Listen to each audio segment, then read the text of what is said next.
if we took all the people who live in Europe and America, but who are ethnically different from the main demographic in Europe and America, by which I mean white people.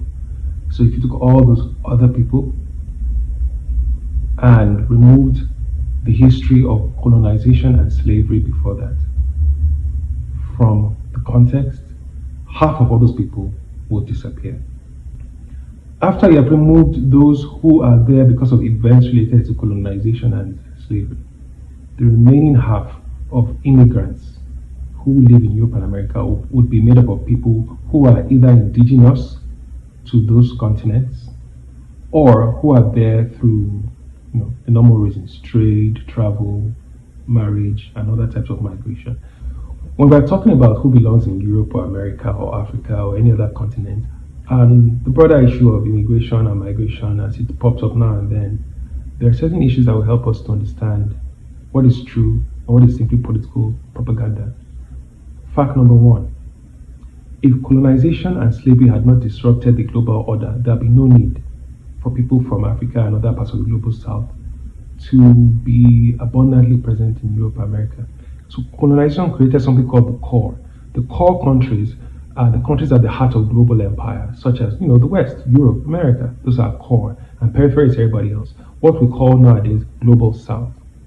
So the relationship between the core and periphery is an economic one, whereby, I hope it's not too complex, but it's very important to understand. The relationship between core and periphery is economic and hierarchical, meaning that people who live in the periphery, so-called global south, have to, by the nature of colonization and neo-colonialism following that, they have to depend on the core countries to be integrated into the global economy, which is why I love to read this book. I'm going to show you. This book is called The Divide. It's by Jason Hickel. So what Professor Jason Hickel explains in The Divide is how, what I just said a moment ago, how colonization creates a global order whereby some people from other parts of the world are attracted to or depend on the core for access to the global order, access to modern life. Colonization created that. It wasn't so before, and it doesn't have to be so right now. So you create that order, you sustain that order because you depend on resources, not just material but also human resources and ideas from global south to create the civilization or the modernization or the westernization that you are proud of. You don't get to exploit the global south and then say, oh, but we don't want people from the global south to come here. You are attracting them. You created that dynamic. So one thing that Professor Jason Hickel explains in this book is the very definition of what is called the global economy or even poverty. The mainstream narrative is that places like Africa are poor. And in this book, I think it's actually in the back of the book, he says Africa is not poor in the real sense. What Africa is integrated in an unequal way into the global economy. It's by design. It's by design. The construct is by design. The hierarchy is by design. When you create that hierarchy, what happens is that people flow. It's like kind of gravity, an economic gravity, if you like. People flow from those outer or periphery parts of the world to the core. If you don't want it to happen, stop. You have to disrupt that connection.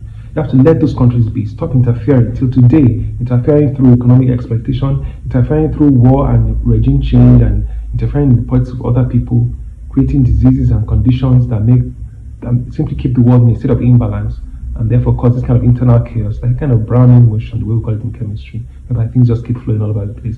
You need to stop that. And people will settle. The world will settle itself as it has always wanted to settle.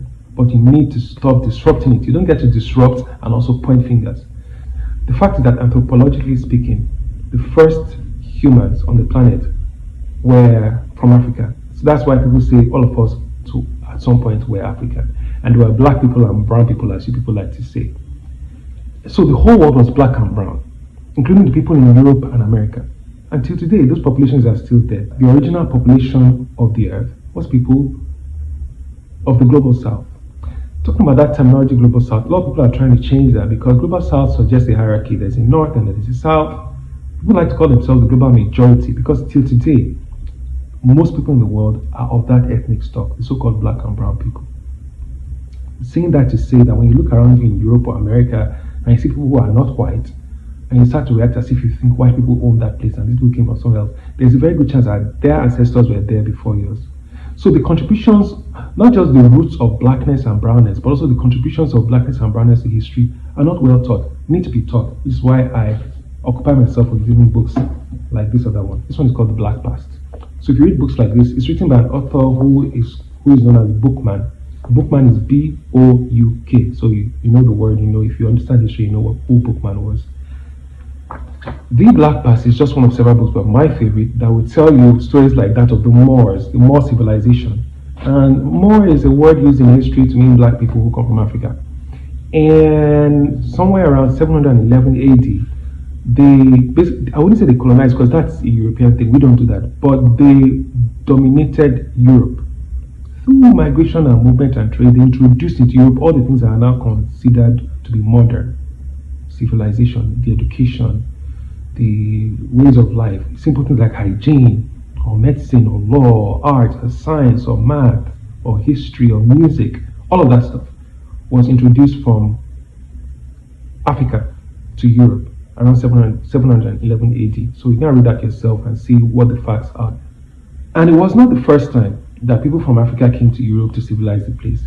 Much earlier than that, about over 1,000 to 2,000 years BC, there was interaction between the original Greeks and the original Egyptians. I use the word original because if you look at the populations nowadays of people in Greece and Egypt, that's not how it used to look before. But the original Greeks interacted with the original Egyptians. They weren't called Egyptians then, it was more like Kemet or other older names. They interacted with those people and to learn from people in Africa, in the north and northwestern parts of Africa and central parts of Africa, because the whole Kemet region was huge.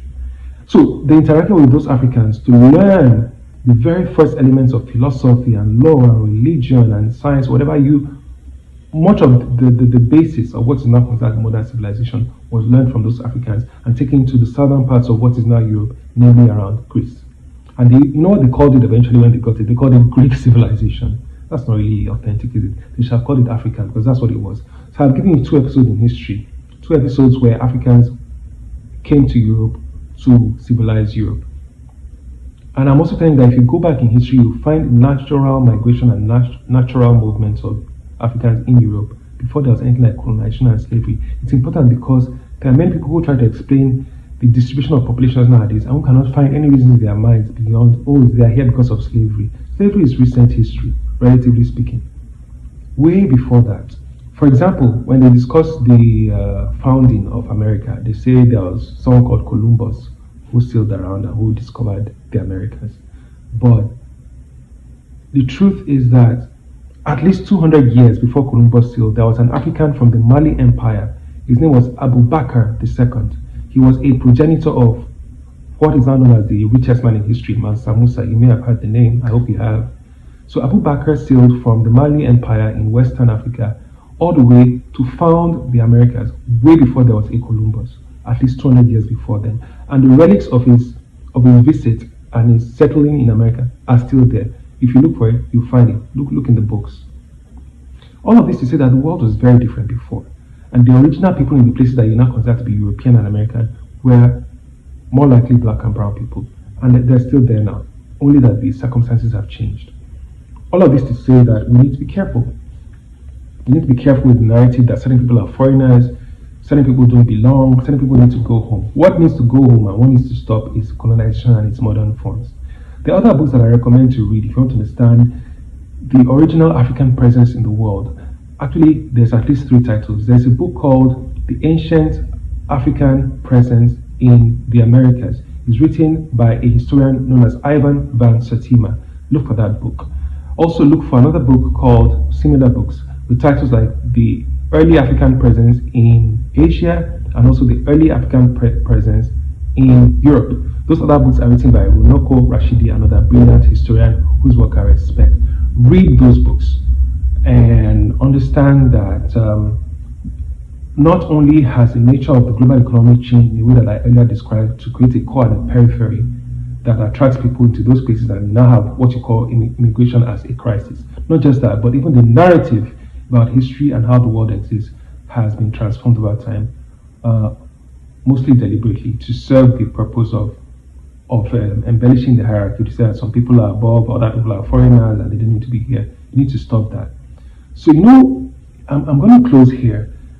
Whatever country we're looking at around the world, whatever issue we're looking at around the world, 8 times out of 10, the fundamental problem is economic.